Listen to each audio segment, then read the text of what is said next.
let's look at another quadratic formula. On this one, we have 4x squared equals 8x minus 1. Now, before we can do this problem and pick out our ABC, we have to get everything together on the left side of the equals. So I'm going to have to move that 8x over and move the negative 1 over.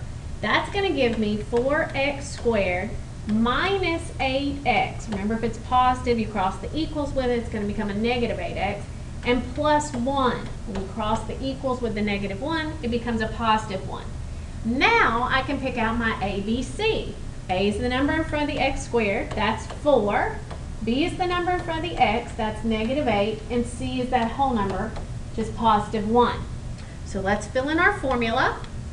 Negative B would be a negative negative 8, which is 8, plus or minus square root of B squared. Negative 8 squared is 64, minus 4 times A, which is 4, times C, which is 1. All of that is going to be over 2 times A, so that would be 2 times 4. So let's take it a step further. It's going to be 8 plus or minus square root of 64 minus, when you multiply that out, that's 16 over 2 times 4 is 8. Then let's do another step. We're going to have 8 plus or minus 64 minus 16 gives you square root of 48 all over 8. Square root of 48 reduces.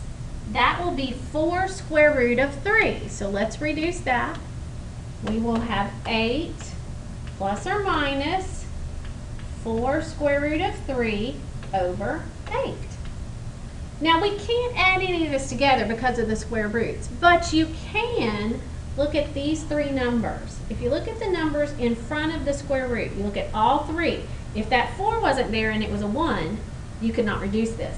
Well, because all 3 numbers reduce by 4, we can reduce it. 4 goes into 8 twice, 4 goes into 4 one time, 4 goes into 8 twice. So we end up with our final answer being 2 plus or minus square root of 3, you can put the 1 in front of it, you don't have to, over 2.